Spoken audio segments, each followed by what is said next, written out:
Black people to the front. Come on, to the front, black people. This is not your fight. No more. This is not your fight. Now you're seeing people protesting about everything that is taking place with the Trump administration. And I'm going to let you know this about me. I am tired and I am not going to go out there and protest. And I'm going to keep it real with you. I'm going to keep it real with you. It pains me to see what we have to go through with people having to protest because of democracy about to be destroyed and that is being destroyed with this Trump administration. But I'm not going out there to fight. I'm not. And you can be mad at me all you want. You can unsubscribe to me. That doesn't bother me because my voice is going to be heard when it comes to this.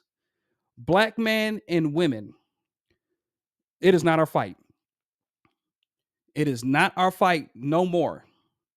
We told the people from Palestine, the people that did not like what was going on with the Biden administration, we gave them the forewarnings in Dearborn, Michigan, and anywhere in the US in regards to what Trump was going to do.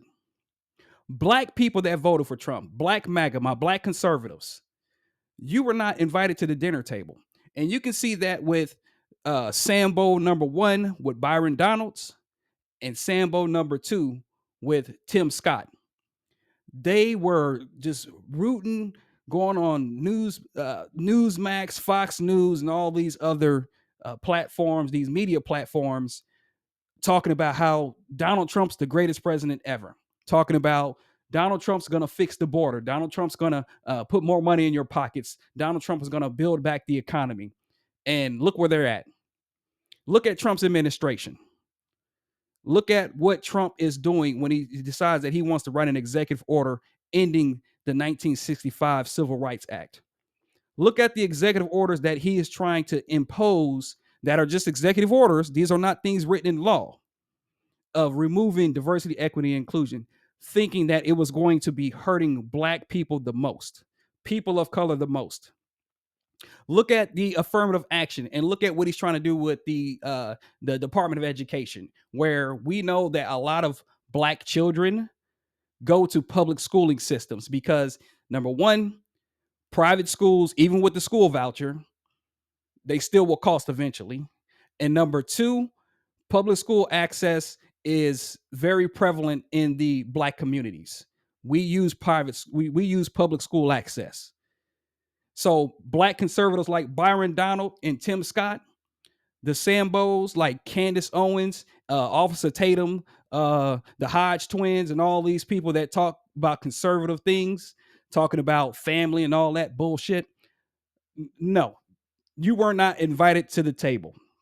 What you see in Trump's administration, what you are seeing are nothing but white people. And if you're white watching my video right now, no offense to you, but I know my family history. I know the struggles that we had to deal with Jim Crow laws. I know the issues that we had with segregation. I know the issues that my family had with threats from the KKK, from the white nationalists, from the people that did not like us because of the color of our skin. Just like Martin Luther King said, we shouldn't be judged by the color of our skin, but by the content of our character. So I'm not protesting. I'm not.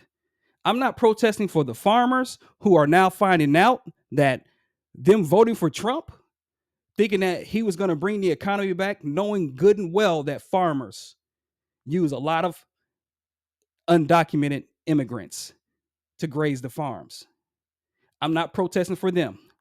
I'm not protesting for the teachers that may be losing their jobs under the school mandate now, the Department of Education mandate saying that we have to cut the fat, we have to trim the fat, and they lose their jobs or they do not get the funding that they need, knowing that a lot of the funding comes from the blue state taxes like California. I'm not fighting. I'm not. I'm not. If you voted for Trump, this is what you're getting now. This is the FAFO phase. And my black tail is going to protect my family and make sure that I continue to make sure that my boys, my wife and I will make sure our boys are educated and knowing what is right and what is wrong. And we're going to keep their minds strong. because that's what the administration is trying to do right now. Trump said he loved the poorly educated. And when you are not educated, then you don't have any rational thought or any critical thinking when it comes to things that you know is wrong, because you don't have a leg to stand on. That's why you have the Trump supporters, these MAGA supporters. They don't mind what Trump is doing, knowing that it's going to affect them. Oh, they overlooked and they bypassed that gas hasn't gone down.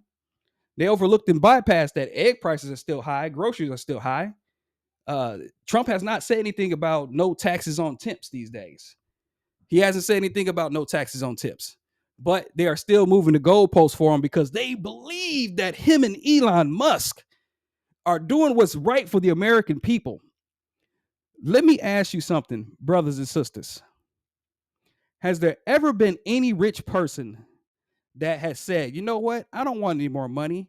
I want to give it to my workers. I don't want any more money. I want to go ahead and help a community out that needs it. Has there ever been a person in your lifetime that has done that? You see, what is happening right now is that everybody that's protesting, and some of these people might have voted for him, they're like, oh my goodness, he is not doing what he said he's going to do. He is not. What does this talk about changing the Gulf of Mexico to the Gulf of America? What does that have to do with money in my pockets? You know, what's that got to do with money in my pockets? I mean, it just amazes me at how dumbstruck some people are. So now it's starting to click in their heads like, he is not doing what he said he's gonna do. He said he was gonna lower the gas prices and lower the egg prices. And then for my Muslim brothers and sisters out there, the ones that have family in Palestine and Gaza, Trump said he wants to own the place now. Oh, we're gonna build it up really good for the world people. And I said it before in my FAFO video, and I'll post a link on that here in regards to checking that out.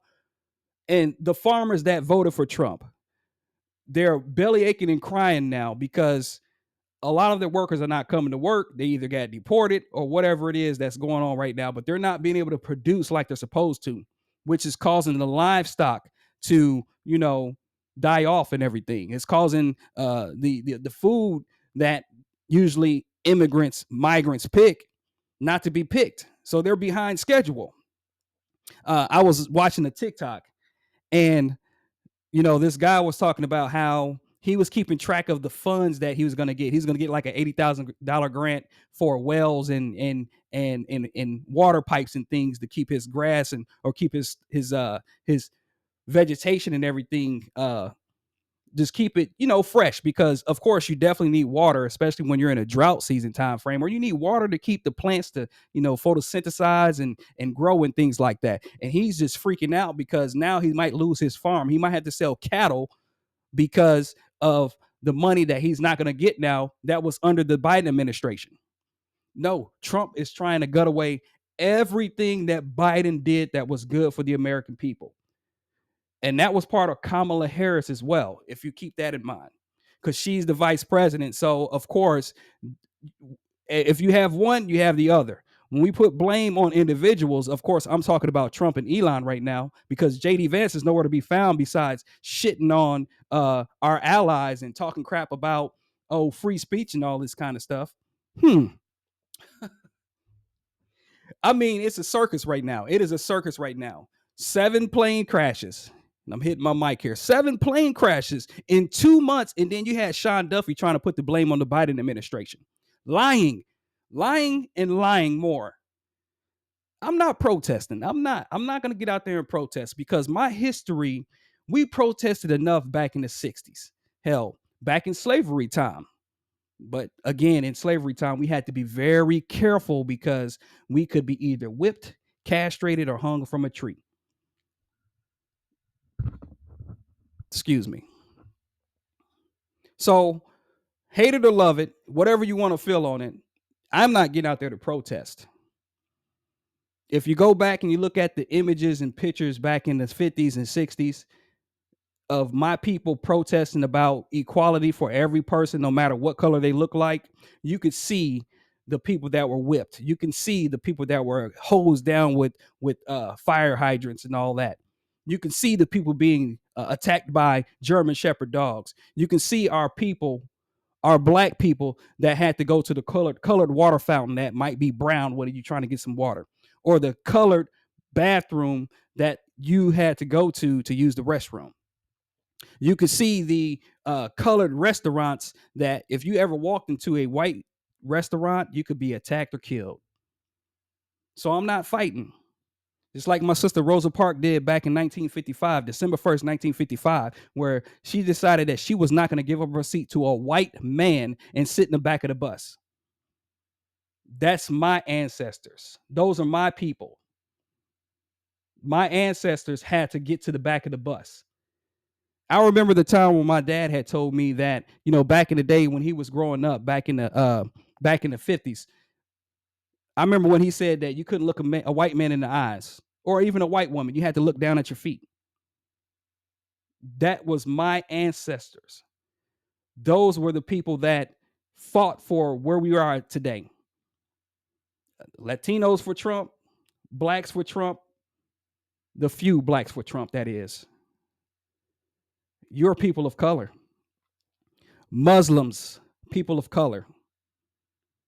No, there's going to be no protesting in my end because, like I said, I knew what was going to take place if Donald Trump became president, and it's happening each and every day. And he's trying to remove history, just like Ron DeSantis, just like who is it? Brian Kemp, Greg Abbott, all these conservative, the guys in Tennessee, Tate Reeves in Mississippi. Critical race theory. We don't want critical race theory in the schools because it's making the white kids feel bad when they go back to their parents. I know my history, and I know the reasons why they're trying to remove the things that they're trying to remove. They're trying to rewrite history themselves, and it's not going to happen on my end, not with me, because I'm an educated black man, and I have my black children in this house that will learn everything about our history and everyone else's history too. Best believe that. But again, like I said, I'm not protesting, not whatsoever. I'm not protesting for farmers. I'm not protesting for the thousands of people that are going to be unemployed that might have voted for Trump. You guys can do that protesting now because I'm sitting my butt here and I'm protecting my own. Case in point. Listen, if you like what you heard, go ahead and subscribe to the channel. Share this message. Click the notification bells because I'll do my best to post videos. This is Walt with the Just Listen podcast. I love you. Peace out. Do your research. Always strive to learn. Peace and love.